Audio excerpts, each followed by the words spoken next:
आज अफ्रीका धीरे धीरे करके दो हिस्सों में टूट रहा है। कई किलोमीटर लंबी दरारें पड़ रही है। यहाँ की जमीनें नीचे धंस रही है और इनमें से लावा बाहर निकल रहा है। ये दरारें इतनी लंबी और चौड़ी हैं कि इनको स्पेस से भी देखा जा सकता है। और अगर ऐसे ही चलता रहा तो केन्या, इथियोपिया और तंजानिया जैसे देश बाकी अफ्रीका से अलग हो जाएंगे और यहाँ एक नया ओशन बन जाएगा। लेकिन सवाल ये है कि अफ्रीका आखिर टूट क्यों रहा है? जमीन के नीचे ऐसा क्या हो रहा है जिसकी वजह से पूरा कॉन्टिनेंट दो हिस्सों में टूट रहा है? और सबसे बड़ा सवाल, क्या हम लिटरली एक नए ओशन को जन्म लेते देख रहे हैं? जानते हैं आज की इस वीडियो में। धरती की सरफेस हमेशा बदलती रहती है। आज जितने भी कॉन्टिनेंट्स हैं उनकी फॉर्मेशन की शुरुआत लाखों करोड़ों साल पहले हुई थी। उस वक्त धरती पर सिर्फ एक सुपर कॉन्टिनेंट था, पेंजिया। ये इतना विशाल था कि लगभग सारी जमीन एक ही लैंडमास का हिस्सा थी और इस पूरे सुपर कॉन्टिनेंट को चारों तरफ से ग्लोबल ओशन ने घेर रखा था, पेंथेलासा। लेकिन फिर पेंजिया टूटने लगा। कॉन्टिनेंट्स धीरे धीरे एक दूसरे से अलग होने लगे। शुरुआत में ये हर साल सिर्फ 1 मिलीमीटर जितना दूर होते जा रहे थे, लेकिन जैसे जैसे समय बीता उनकी स्पीड बढ़ती गई। इसे आप एक रस्सी के टूटने से कंपेयर कर सकते हो। पहले रस्सी के धागे धीरे धीरे करके टूटना शुरू होते हैं, लेकिन आखिर के धागे बहुत तेजी से टूटते हैं। बिल्कुल वैसे ही टेक्टोनिक प्लेट्स की मूवमेंट भी धीरे धीरे करके शुरू हुई, फिर इसने स्पीड पकड़ ली। ये टेक्टोनिक प्लेट्स हर साल 20 मिलीमीटर की स्पीड से मूव कर रही थी। ये काफी तेज है, लगभग उतनी ही तेज जितनी तेजी से अपने नाखून बढ़ते हैं। जब ये प्लेट्स एक दूसरे से दूर मूव करती है तो अर्थ की क्रस्ट पतली होने लगती है। धीरे धीरे एक बड़ा गड्ढा बन जाता है। फिर एक टाइम आता है जब अर्थ की क्रस्ट टूट जाती है। इसमें ये सब कुछ सिर्फ कुछ ही सेकंड में दिख रहा है, लेकिन इसमें बहुत लंबा समय लगता है। अफ्रीका और इंडिया को अलग होने में 10 करोड़ से भी ज्यादा साल लगे थे और अभी अर्थ के अंदर ये प्रोसेस फिर से चल रहा है।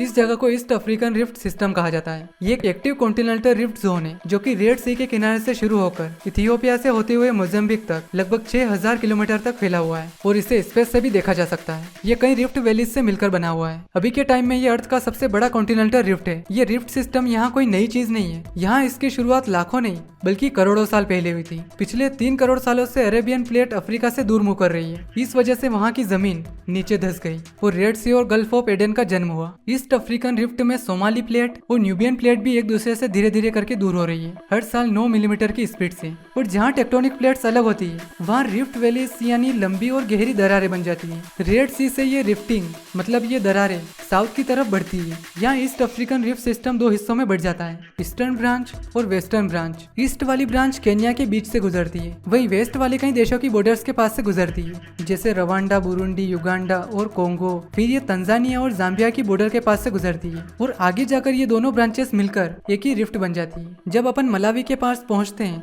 तब ये दरार वहां से बोट्सवाना की तरफ चली जाती है। इसी रिफ्टिंग की वजह से 3 छोटी टेक्टोनिक प्लेट्स भी बनी है, विक्टोरिया प्लेट, रोव्यूमा प्लेट और लवांडल प्लेट। रिफ्ट के पास बहुत ज्यादा वोल्केनिक एक्टिविटीज होती है। ये ताकतवर बल ही है जिसने कभी किलिमंजारो, एर्टाएल और केन्या जैसे पहाड़ों को बनाया था। ये पहाड़ उत्तरी तंजानिया में है और आज अफ्रीका का सबसे ऊंचा माउंटेन है। इन ऊंचे और बड़े पहाड़ों की वजह से ही यहाँ के क्लाइमेट पर बहुत असर पड़ता है। ये पहाड़ बादलों के लिए एक रुकावट की तरह काम करते हैं। इसी वजह से इस साइड सूखे इलाके और बड़े सवानास मिलते हैं, वहीं दूसरी ओर घने रेन फॉरेस्ट और झीलें मिलती है। और ये सिर्फ माउंटेन नहीं है, ये सबूत है कि नीचे मैग्मा लगातार मूव कर रहा है और क्रस्ट को और कमजोर कर रहा है। लेकिन ईस्ट अफ्रीकन रिफ्ट का सबसे इंपॉर्टेंट हिस्सा ये है, अफार रीजन, जिसे रीजन 2 भी कहा जाता है। यहाँ 3 टेक्टोनिक प्लेट्स आपस में मिलती है, न्यूबियन प्लेट, अरेबियन प्लेट और सोमाली प्लेट, जो कि अभी धीरे धीरे अलग हो रही है। असल में सोमाली क्लॉकवाइज डायरेक्शन में घूमते हुए न्यूबियन प्लेट से दूर जा रही है, यानी जिस तरफ घड़ी की सुई घूमती है उस डायरेक्शन में। इसी वजह से ऊपर वाले हिस्से की मूवमेंट ज्यादा तेज है, लगभग 0.5 सेंटीमीटर हर साल। रिसर्चर्स का मानना है कि सुपर प्लूम इन टेक्टोनिक चेंजेस की वजह है। मेंटल प्लूम में अर्थ के अंदर के गर्म पिघले हुए पत्थर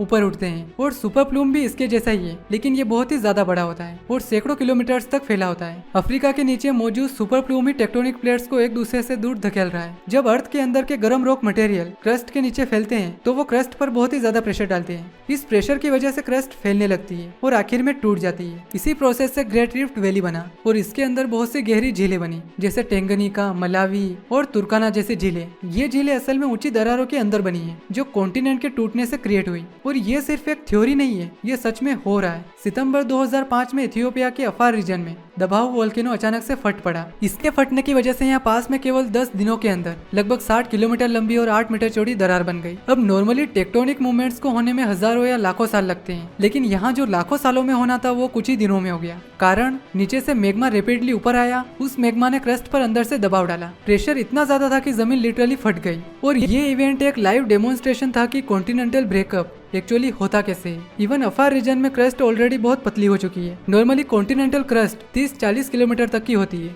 लेकिन यहाँ कई कई जगह 20 किलोमीटर से भी कम है। और इसका पतला होना ही रिफ्टिंग का एक मेजर स्टेप है, क्योंकि जब तक क्रस्ट मोटी रहती है प्लेट्स अलग नहीं हो पाती और पतली होने के बाद प्रोसेस तेज हो जाती है। आगे जाकर यही रिफ्ट वैली इतना गहरा और चौड़ा होता जाएगा कि एक दिन समुद्र का पानी खुद अंदर आने लगेगा। अभी अफार रीजन कई कई जगह सी लेवल से नीचे है। जब रिफ्ट और गहरा होगा और प्लेट्स और ज्यादा अलग होंगे तो इंडियन ओशन का पानी इसी रिफ्ट वैली में आना शुरू हो जाएगा। ये प्रोसेस बहुत धीरे धीरे करके होगा और लगभग 50 लाख से 1 करोड़ साल में यहाँ नया ओशन बन जाएगा। जब यहाँ नया ओशन डेवलप हो रहा होगा तो उसके साथ ही ईस्ट अफ्रीका भी अलग हो जाएगा। सोमालिया, केन्या, तंजानिया और मोजाम्बिक के कुछ हिस्से यानी सोमाली प्लेट बाकी अफ्रीका से पूरी तरह अलग हो जाएगी और कुछ इस तरह यहाँ नया ओशन बन जाएगा।